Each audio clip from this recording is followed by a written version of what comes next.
On the day the company went public, I found out I had cancer. My wife immediately transferred most of the company's money and handed me a divorce agreement. Before leaving, she said that treating this illness would just be a waste of money, and it would be better to enjoy the remaining time. After learning about my situation, Ching Mei resolutely resigned from her high-paying job abroad to take care of me. She stayed with me from morning till night and even took time to help manage the company. Gradually, the company began to thrive, reaching a valuation of over 10 billion. At this point, my ex-wife rushed back from abroad, kneeling in front of me in tears, begging for my forgiveness and wanting to reconcile. In the end, when I left this world, I gave all my shares in the company to my ex-wife and left nothing for Ching Mei. Mr. Thompson, the cancer cells have spread throughout your body. We really have no way to help you now, the doctor said sadly. I smiled and asked, how long do I have left? The doctor looked down at the re-examination report on the table side and said, perhaps only a week. I couldn't bear to look at the doctor, but I felt very calm. A week is enough. Sophia was crying very sadly beside me. I took her hand and said, don't be sad. I can stay with you for another week. Cheer up. Sophia held back her tears and nodded vigorously. After returning to the hospital room, she wiped her tears and took out her phone, saying to me, I'm calling Emily to ask her to come back. I didn't fully agree, but I didn't oppose it either. Emily is my ex-wife. She decisively divorced me on the day I was diagnosed with cancer. I understand her choice, after all. Not many women can accept that the pillar of the family suddenly has a terminal illness, facing endless medical bills and needing to care for the patient day and night. But that doesn't mean I can accept it calmly. The call connected and Sophia said to Emily, the doctor said Mr. Thompson's condition is not good. He may not last much longer. Can you come back to see him? Emily replied coldly, why should I go back? I've already divorced him. Besides, my cat has been sick recently, and I need to take care of it. I can't leave. Sophia trembled with anger. Emily, don't forget, Mr. Thompson was once your husband. He loved you so much and sacrificed so much for you. The money you spent on the house you live in abroad was all given by him. Are you really unwilling to go back home to see him one last time? Emily, is this how you repay his love for you? On the other end of the phone, Emily said nonchalantly, since he loves me, it's only right for him to make sacrifices for me. He used to have the ability, so it wasn't a loss for me to follow him. Now that he's dying, he's just a person lying in bed unable to move. How could I possibly still follow him? Sophia, I advise you to leave him as soon as possible. I've never seen a woman as foolish as you, giving up a good job abroad to run back home and care for him day and night. What can you gain besides exhausting yourself? Don't call me again in the future. If Mr. Thompson is going to die, then let him die. I have nothing to do with him anymore. The call ended. Sophia turned to me, her eyes red, and said apologetically, I'm sorry, I couldn't persuade Emily to come back. When she found out I had cancer, she didn't cry. When the company's stock price fell, she didn't cry either. But now, because she couldn't bring Emily back, her eyes are red in front of me. I held her hand tightly and said, don't be sad. Having you here is enough. Sophia suddenly threw herself into my arms and cried uncontrollably. I gently patted her back, reminiscing about our childhood. Back then, Sophia always followed me like a little tail. Wherever I went, she went too. When she was 5 with a runny nose, she said to me, Brother Thompson, when I grow up, can I marry you? I said, no, you always have a runny nose, it's too messy. I don't like messy kids. She suddenly burst into tears. As she grew up, she became more and more beautiful, but she still liked to trail behind me just like before. From middle school to university, she was always by my side. Just before graduating from university, I fell in love with Emily. She cried in front of me again. That night, she drunkenly asked me through tears, will you marry Emily in the future? I answered, yes. I replied with great anticipation. She's so beautiful and caring. I must marry her in this lifetime, right? Then I wish you happiness. She forced a smile on her face, turned around, and left in a daze. The next day, I heard she went abroad. Later, I married Emily, and I treated her exceptionally well, giving her everything she wanted. She never changed, still as gentle and considerate as when we were dating. But I never imagined that all of this was just an act. On the day I was diagnosed with cancer, she coldly threw a divorce agreement at me and said, let's get a divorce. You're no use to me now. I felt deeply hurt, but I still understood her choice and signed the agreement despite the pain. She secretly transferred most of the company's assets, nearly causing the company to go bankrupt. When I found out about this, I was so furious I nearly vomited blood. If Sophia hadn't rushed back from abroad in time, I might not have made it. Emily's actions made me see everything clearly. She never loved me. She only cared about my money. 2 days before I was to leave, Emily suddenly rushed into the hospital, knelt down, hugged my leg, and cried, "Honey, I transferred the company's money abroad to find the best doctors for your treatment. I didn't expect your condition to worsen so suddenly." She said, "Honey, you will definitely recover. I will contact the foreign doctors right away." She only said that, but her hands didn't move at all. I asked her with a bitter smile, "Did you transfer the company's money just to hire foreign doctors to treat me?" "Aha!" Emily nodded vigorously. "Honey, you have no idea. I've run all over abroad, visited all the major hospitals, and discussed your illness with doctors every day. Look at me. I've lost weight and tanned." I looked at her, and indeed she had lost weight and gotten darker, but I remember she mentioned wanting to lose weight before our divorce. As for getting tanned, it's easy to get sunburned in Hawaii. I completely understand why Emily came back. A few days ago, Sophia told me that the company has recovered from the impact of the asset transfer and is now doing very well, valued at tens of billions. Emily must have been moved by the news she saw. At this moment, she knelt down, tightly hugging my leg. "Honey, let's remarry. I divorced you back then to focus on finding doctors abroad to treat you, but now she is crying and can't speak. Honey, I want to marry you again." I smiled. "Your intention is enough. There's no need to remarry. I'm close to my end. I can't burden you." Emily quickly shook her head. "No, honey, how could you be a burden? Let's remarry today, and then I'll take you abroad. There is still hope for your illness. Even if something unexpected happens, I will stay by your side as your wife until the end." I smiled and said, "I believe you, but I really don't have the strength to keep struggling. Let's leave it at that. You came back just in time to see me off for the last journey." "Husband." Emily lay on my lap and started crying loudly. Later, Emily went back to being the gentle and caring wife she used to be. Just like when I didn't find out about my illness, she brought me meals, helped me bathe, and even washed my feet, repeatedly saying she wanted to remarry me. I understood her intentions, but I never gave in. I just silently watched her with a faint smile on my lips. Sophia always told me not to give up while taking care of me, saying that miracles would happen, but in the end, the miracle never came. My health was deteriorating, and Emily looked sad, but her words became more and more agitated. She asked me, "Husband, how have you arranged your inheritance? A company worth billions needs a reliable leader. Sophia is good, but after all, I am your wife." Sophia couldn't take it anymore and interrupted, saying, "It's ex-wife." Emily's expression darkened. "I divorced Mr. Thompson to find him a doctor abroad, and to prevent him from being distracted, so he could focus on his treatment. It's not that I don't love him. We went through so much together, from college to marriage and beyond, and you don't understand this relationship at all." Hearing this, Sophia angrily replied, "So you just left for abroad when he needed care the most? This is what you call loving him?" Emily retorted unhappily, "My issues with my husband are none of your business.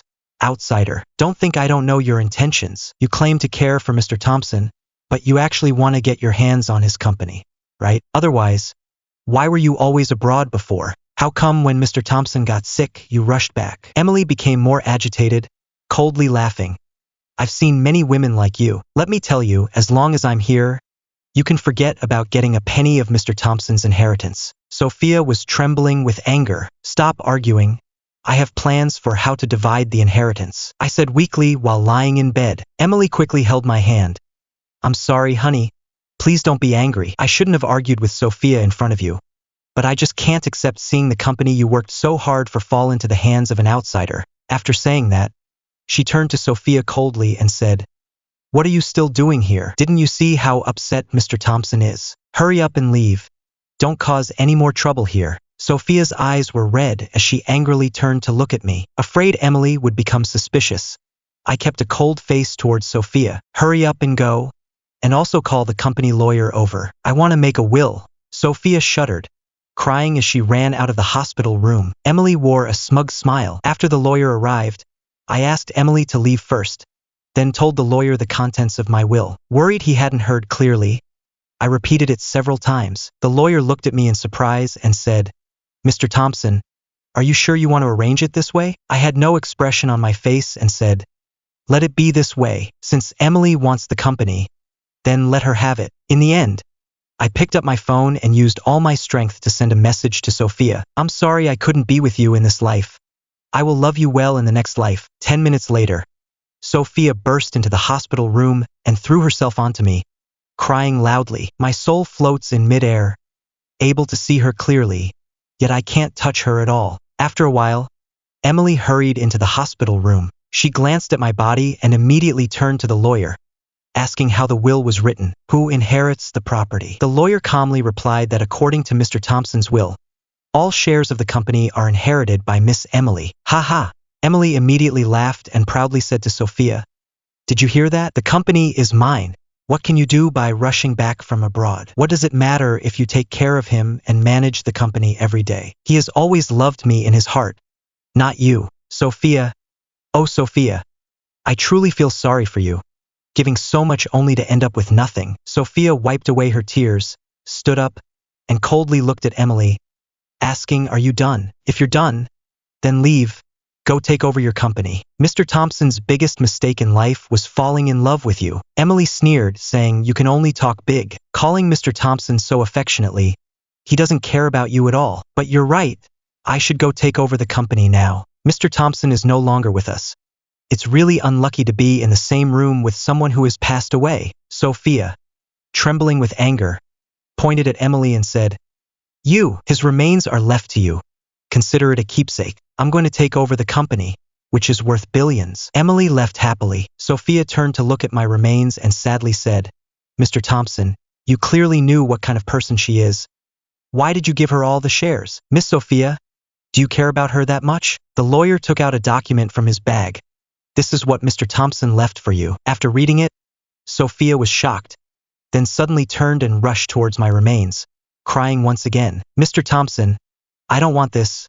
I just want you to come back to life. Please, open your eyes. I reached out to touch Sophia's face, my fingers gently brushing the corner of her eye. Although it was meaningless, I still did it earnestly with a light touch. I'm sorry, but I won't be able to help you wipe your tears anymore, I whispered. The company's shares were indeed given to Emily, but I made arrangements in advance to transfer all the projects and businesses to Sophia's name. Although Emily nominally owns all the shares of the company, in reality, she only has a shell company and a pile of debts. Miss Sophia, Mr. Thompson specifically instructed that you go abroad, saying that Emily would do anything for money. When she discovers the truth, she might cause you trouble. The lawyer quietly reminded Sophia from behind. I understand now.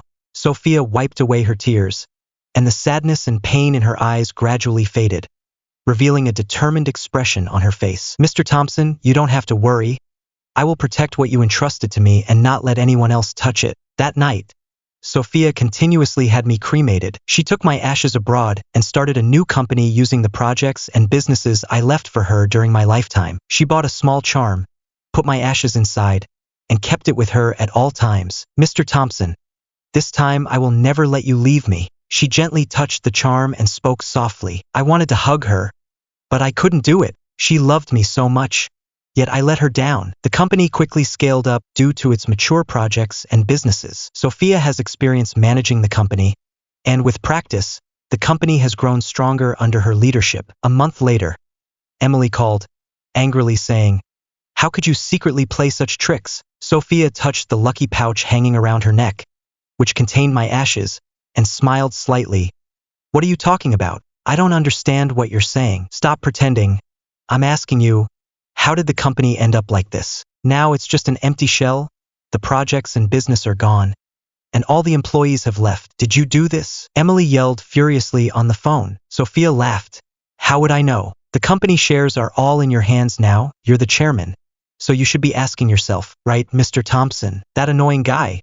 How could he come at me like this? Even through the phone, I could feel how angry Emily was, and I couldn't help but laugh. Hasn't she always wanted shares in the company? I simply gave them all to her.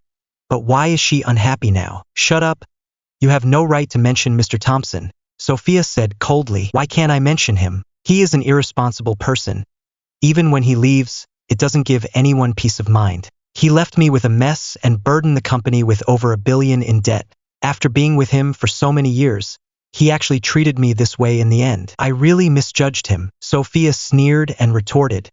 You have no right to say that. Since you married him, you've lived a wealthy life that many women envy. When has he not met your demands? But when he fell ill and needed care the most, you left him without any mercy, and now you still have the nerve to come back and want a share of the inheritance. Let me tell you, Mr. Thompson never wronged you. It is you who wronged him. Your current situation is entirely self-inflicted. Well said. I support Sophia. I have been fair to Emily. If she hadn't embezzled money from the company or been sincere with me after returning to the country, I wouldn't treat her this way. But she didn't. She only cares about money and is fixated on my assets after I die. Stop saying useless things.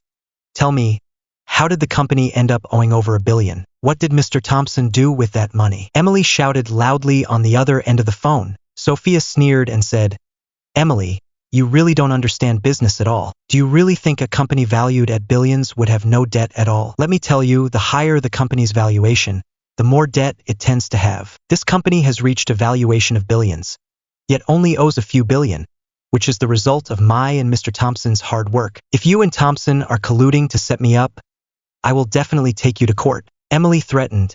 Do as you please. Sophia replied indifferently. Do whatever you want, but I have to tell you, you and Mr. Thompson are already divorced, and you received your fair share of the money. After the divorce, the company belongs to him. It is no longer a joint asset. How he wants to handle the company is his business, and it has nothing to do with you. On the other end of the phone, Emily was silent for a moment before saying, Did you and Mr. Thompson discuss this beforehand? No, he didn't tell me anything. Perhaps he thinks this is between you two and doesn't want me to get involved. Sophia took out the lucky bag hanging around her neck and said softly, with a gentle look in her eyes, You could have told me. I felt a bit guilty. The reason I didn't tell her was that this was between Emily and me, and I didn't want to drag her into it. From now on, she just needs to live happily, and I'll handle the rest. Do you think I would believe that? On the other end of the line, Emily sneered, Sophia, you and Mr. Thompson teamed up to betray me. Now he's dead, but you're still alive. Just wait. I won't let this go. Sophia scoffed and said, I'll be waiting for you. Then she hung up the phone. Seeing that she didn't take Emily's warning seriously, I was very anxious. After all, Emily would do anything for money. Fortunately, my worries were unnecessary. Soon, Sophia hired a private detective to monitor Emily's every move. I will listen to you, live well, and take care of everything you left for me. Sophia gently touched the lucky bag and whispered. Later, the private detective sent daily investigation reports to Emily. The company owes too much debt, and she can't come up with that much money at once. She tried to recruit new employees, hoping to keep the empty shell of the company afloat, but she had no idea how to manage a company, and things just got messy. She then thought about selling the company and sought help everywhere, but her peers all knew this company was just a shell, and no one was willing to take it over. In the end, she had no choice but to sell all the jewelry, luxury cars, and overseas properties I bought for her after we got married, just to barely pay off the debts. I know Emily won't just give up. She has nothing left and will definitely find a way to make money, but I didn't expect her to still be fixated on the company, boldly hiring over 100 employees and going out every day to talk business. But she doesn't understand the rules of business and has made quite a few blunders. The business circle here is so small. Who doesn't know her background? No one is willing to work with her, especially my former partners, who would coldly call security to have her removed as soon as they see her. The company has shown no improvement, and Emily had no choice but to file for bankruptcy. Her dream of becoming a billionaire was completely dashed. Mr. Thompson, she truly has no way out now. Seeing Emily's life getting worse, completely losing her former air of a wealthy lady, Sophia touched her lucky bag and said with a hint of smugness, I shook my head. When people are truly at a loss, they tend to take risks. Now is the most critical time. I have to keep a close watch on Emily. I thought she would target Sophia, but I didn't expect her to turn her sights on me, who is already deceased. Is Mr. Thompson's ashes with you? Give them back to me. I need to hold a funeral for him. Receiving a call from Emily, Sophia laughed in anger. What right do you have to hold a funeral for Mr. Thompson? When he passed away, you didn't even want to take a second look at him, and now you actually want his ashes from me. Sophia replied, Emily, I've never seen anyone as unreasonable as you. I'm his wife, of course. I have the right to hold a funeral for him. Emily on the other end of the line said angrily. Sophia scoffed, wife. Let me clarify. She is my ex-wife. I don't have time to waste with you. Last time I'm asking, are you giving me Mr. Thompson's ashes or not? Don't even think about it. Sophia, you better think it through, or you might regret it later. I'm a bit worried.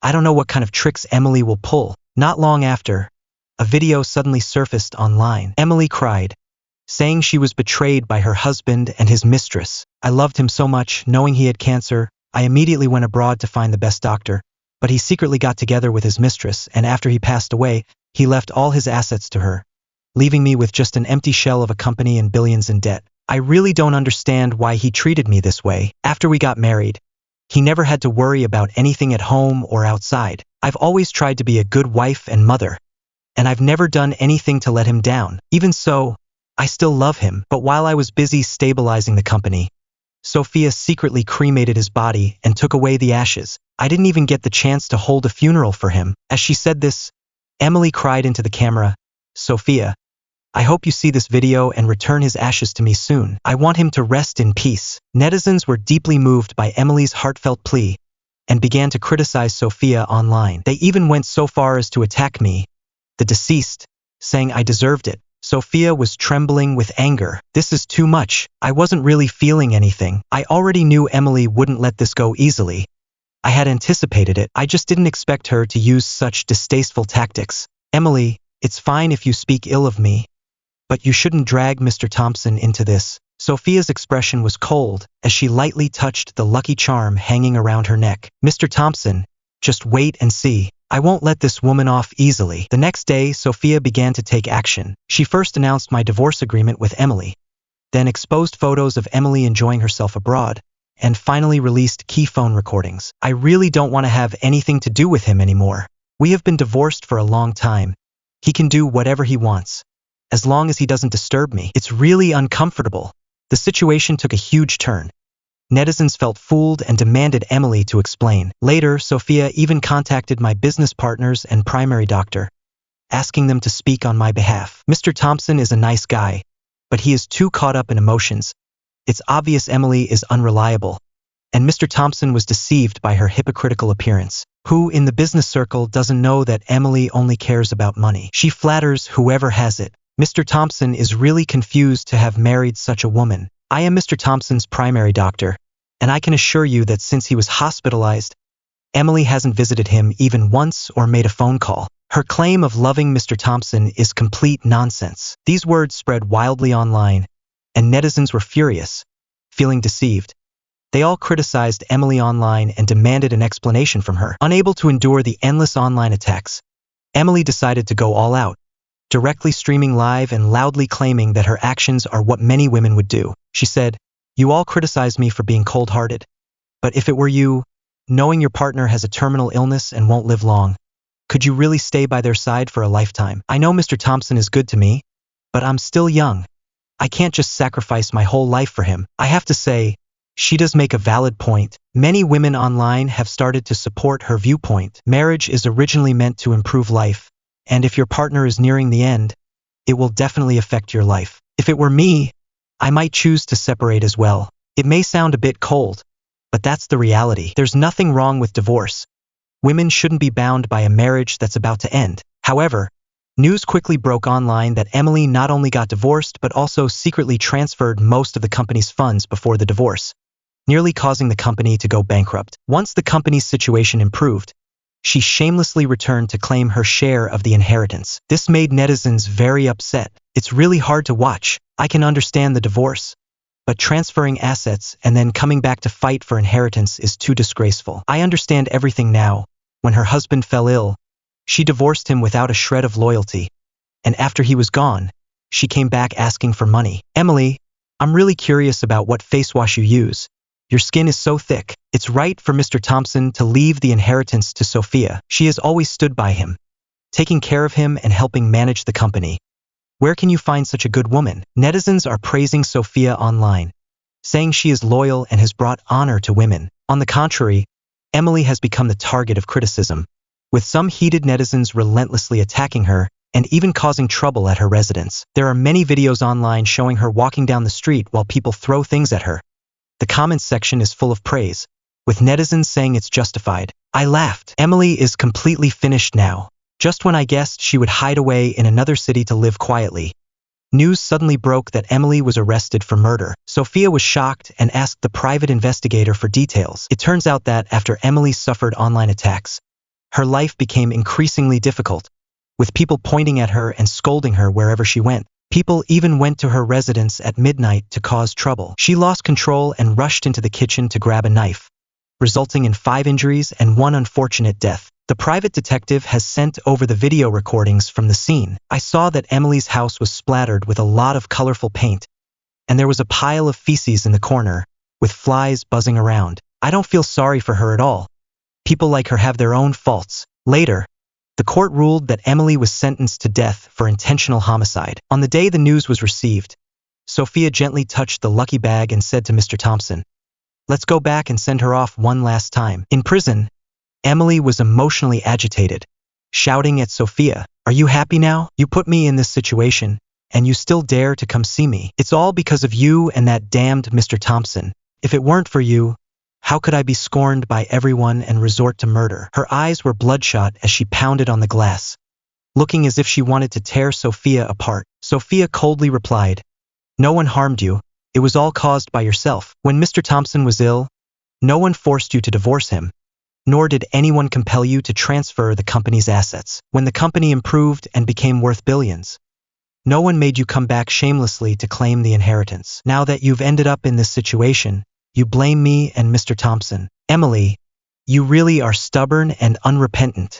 Original text rewriting. Where did I go wrong? Emily was pressed against the glass window, staring intently at Sophia. Which woman doesn't like money? I just did what most people would do. Sophia, don't pretend to be noble in front of me. If it weren't for the money, would you have gone back to take care of Mr. Thompson? What are you working so hard for in managing his company? On what basis do you judge me? We are basically the same kind of person. Sophia looked at Emily with sympathy, judging others by her own standards. You really are hard to deal with. Shut up, Emily shouted angrily. I don't need your fake sympathy. Since it has come to this, I'll say it plainly. I approached Mr. Thompson for his money. If he didn't have money, I wouldn't even look at him. After marrying him for several years, I accommodated him and did everything a wife should do. But what about him? The company is clearly worth so much, yet he shows no regard for feelings, not giving me a single cent, and even set me up. If he were willing to give me the entire company, how would I have ended up like this? Seeing Emily lose control of her emotions, Sophia's expression became serious. I thought you would recognize your own problems, but I didn't expect you to be like this. You said you've been married to Mr. Thompson for so many years and listened to him, but you approached him for his money from the very beginning, with no good intentions. You don't truly love Mr. Thompson, yet he genuinely loves you. Over the years of marriage, he has spent a lot of money on you, hasn't he? You probably can't even calculate the exact amount. With that much money, any other woman could be a good wife and mother. You really don't deserve to mention the term virtuous wife and good mother. Sophia stood up and left after finishing her words, completely ignoring Emily yelling behind her. Seeing that Emily was still stubborn, she felt there was nothing more to say. Half a month later, Sophia held a grand funeral for me. She personally placed my ashes in the burial site. Mr. Thompson, we are not fated to be together in this life. I will wait for you in the next life, to be your wife. I smiled, raised my hand, and gently brushed my fingertips across the tear-stained corner of Sophia's eyes, silently saying, meeting you in this life is my blessing. Thank you for being a part of my life. In this life, I owe you so much. If there is a next life, I will find you as soon as possible, hold your hand tightly, and personally put on your wedding dress. You must wait for me.